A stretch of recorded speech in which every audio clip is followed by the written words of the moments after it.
Let's take a look at some real-world volume questions.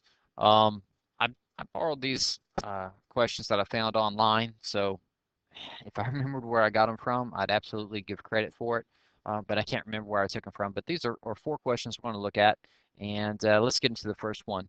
Georgia works at the yogurt shop. She's able to scoop yogurt into perfectly round scoops that have a radius of 6 centimeters. If Mary buys a triple scoop of yogurt in a cup, how much yogurt will Georgia give Mary? Use 3.14 for pi and round the answer to the nearest whole centimeter. And as far as units, since we're working in volume, hey, we need to have cubic um, measures given as far as for the amount. So let's take a look at what we know.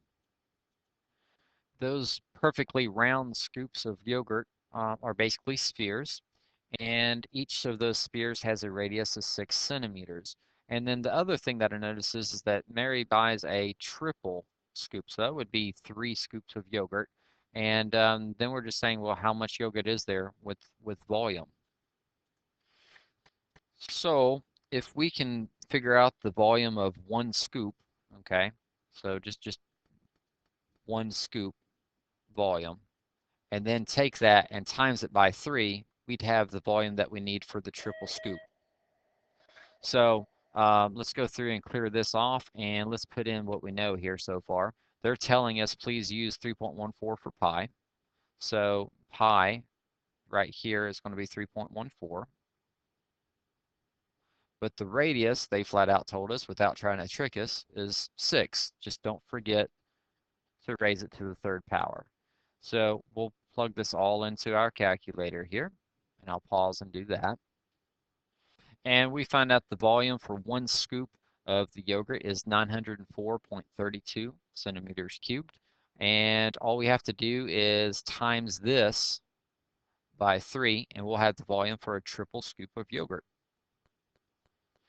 And we'd get 2,719.96. Remember, though, round your answer to the nearest whole number. So our nearest whole number would be 2,720 centimeters cubed. That's the volume of a triple scoop of frozen yogurt. So that one's pretty straightforward, and that's just kind of like a beginning example. Now, on example 2, this one's a little bit different.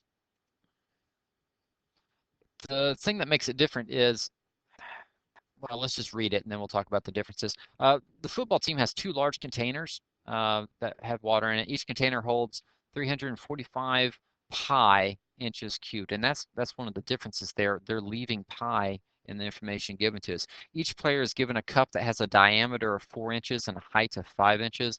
If the containers are both full, how many full cups? That's important. Will the players be able to get from containers? So half cups or partial cups we don't want. So let's just do a quick picture here to help us visualize this. So the first thing I would do is I would draw some sort of shape to show container number 1, and I would label it, hey, this is how much water's in it, 345 pi inches cubed. And just because I'm a creature of habit, maybe the second one. And if you don't want to draw it, at least label the 2 containers right there, 2 containers, 345 pi each, okay? Now, as far as the cup, taking the information that's from that, hey, I'm a creature of habit, I would draw a cup that's a little bit smaller, but big enough I could still get the details from. If I wasn't working on the computer, I'd probably put a 5 right here, and I would show it's got a diameter of 4 inches all the way across. And, you know, let's just kind of stop and think about this. If I could find the volume of this cup, I could then divide the volume of all this water I have here by the cup. And so let's just kind of work our way towards this. So let's add these 2 containers of water together. 345 plus 345 would be 690. And the thing I want to teach you is that when they give you pi that's in the volume, I want you to just let pi sit in this problem. So let's just do a pi symbol right here. There we go. 300 and 690 pi inches cubed.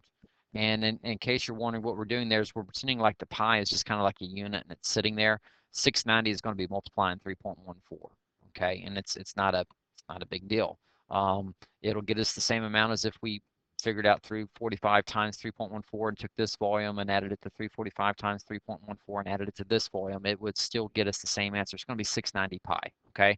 So pi can just kind of sit there and rest. Now over here in this formula for finding out the volume of the cup, because again, what we can do here now is that we can take this total volume and divide it by volume of, I'm just going to abbreviate that, volume of the cup. And so since we've got the top part, the first part of our division problem, 690, we just need to divide it by the volume cup. We need to go figure it. And this cup is in the shape of a cylinder. So again, we're going to plug in what we know here. We don't know the volume, okay? So let's just write that out right there as V equals. Now the pi, I'm just going to keep this, I'm going to keep the pi right in there as pi because the formula's got pi, and I'll show you why. And if you're going, when do we do this little trick? It's when if they give you volume with pi, don't mess with the pi with your other volume stuff. Now the radius is going to be 2 inches because the diameter is 4, okay? So 2 to the second power, and then the height is 5, okay? And I'll put a little dot in here for multiplication symbol there, just to show that. And 2 squared is 4, and 4 times 5 is 20.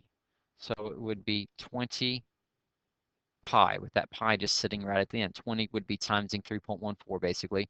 But it didn't tell us to use 3.14, and they gave us, again, the pi that was sitting right here in the volume already. Okay? Now watch this. The volume of the cup for 1 cup of water is 20 pi. So let's take this out of the way, and let's write in 20 pi. And here's where it gets kind of cool. I can take this off now. 690 divided by 20 is what we would need to type into our calculators. Just the numbers. 690 divided by 20 is exactly 34.5. Okay? Now, as far as what happens to the pi, well, watch this. This pi is being divided by pi underneath it. So they just kind of go away. And the inches cubed is still sitting right there. So 690 divided by 20 is 34.5. So how many cups of water can we get from it? 34 and a half. How many full cups of water can we get from it? 34 cups. So let's take a look at what we know from the last problem on example 2, and let's apply it to example 3. Just pause the video and see if you can figure out this problem real quick. And sorry about that, but it should be inches to the third power here, inches cubed, and that's 252 pi, okay? So if you're ready, let's go ahead and take a look at it. The equipment bin that holds all the baseballs. Let's just say it's a cylinder, or maybe it's something else. I'm assuming cylinder though because it's got pi in it. And again, because they give us pi, when we start messing with trying the volume of the baseball, we're going to keep the volume in terms of pi so that way it cancels out all nice and neat. So if we took a look at one baseball and figured out its volume, then the end game is this. We could have the equipment bin volume be divided by the volume of a baseball, and that would give us an answer of how many we could fit that in there. So let's see here, volume of one baseball, okay? So we're going to divide the equipment bin volume, which we already have. So let's just kind of take this out of the way here and move this down here. There you go. So that's how much the equipment bin can hold. And now we just have to go figure out the volume of the space ball and do this little division problem here. So I'll just write this one out to make it a little faster here. The volume equals, since we had pi right here, we're going to keep this as pi. So we'll leave this as pi. The radius, let's look back up here again. They gave us a diameter of 3 inches, so the radius has to be half of that. And that'll be 1.5 inches, but don't forget to square that radius. And then the height of the baseball, let's see, actually we don't need that height. I've totally fucking out of my head here. What shape do we see here? It's a sphere.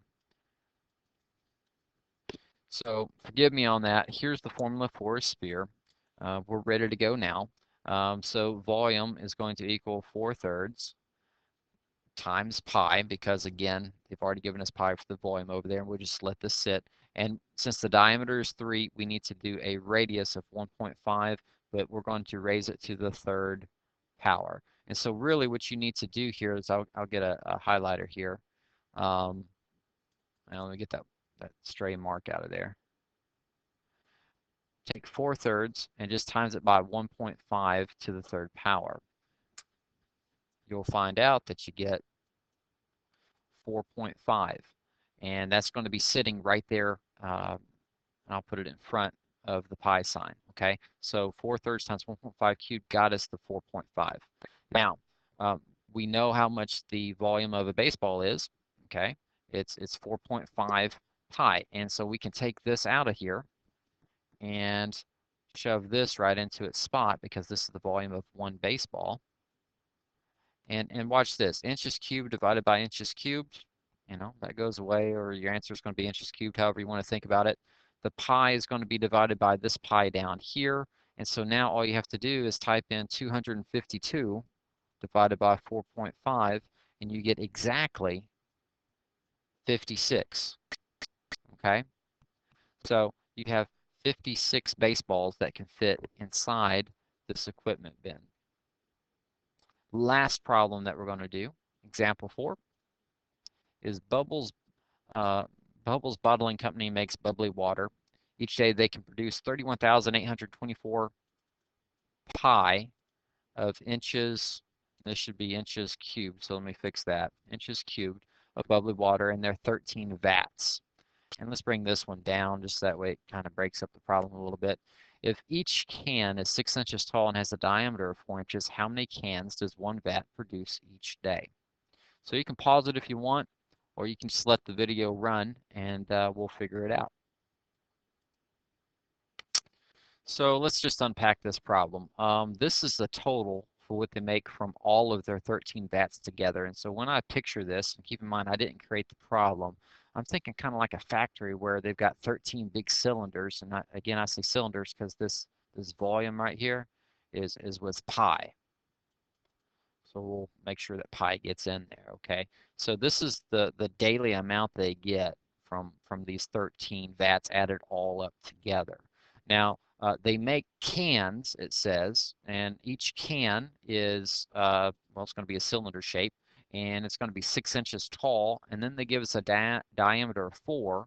So the radius has to be half of that. So we'll just go ahead and call that 2 inches, okay? And so we know we can plug this information in and get the volume of one can, okay? And we'll do that, but let's look at the plan and what the problem wants. How many cans does, see this right here? One vat. How many cans can one vat make? So that means out of all these 13 vats, we've got to take this total and divide it by 13.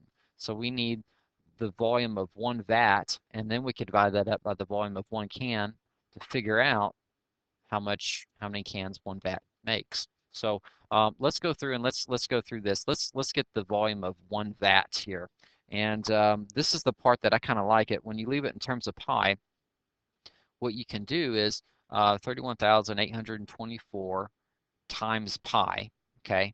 When you leave that sitting on there like that, you can literally just ignore that pi is even sitting there, and then you could type this part into your calculator, 31,824 divided by 13. That'll get you a new front number, and then you just slap this pi on right after it, okay? So let's see how much one vat is. And we get 2,448 pi. So that's how many inches cubes of the bubbly that's in there. So there we go. We've got the volume for one vat, and now let's just plug in our information to get our volume for how much is in one can. Please remember, though, it's best if we just leave pi sitting in there, unless they tell us to use 3.14, and again, they've already given us pi for one of the volumes. Just leave pi sit over here for the can. The radius is going to be 2 to the second power. The height is going to be 6, so 2 to the second is 4, and 4 times 6 is 24. Another advantage of living in pi is that you Don't need a calculator a lot. So how much is in 1 can? 24 pi. So let's take this off of here. Slide this on over. Drop down a pi right there, 24 pi. And let's go ahead and get the inches cubed in there before I forget it. There we go. And so now, again, the inches cubed are going to cancel out. It's gone. The pi is going to cancel out and gone because, you know, they divide each other. And now, really, we're just left with 2,448 divided by 24. And it comes out exactly 102. So how many cans does one vat make? 102 cans.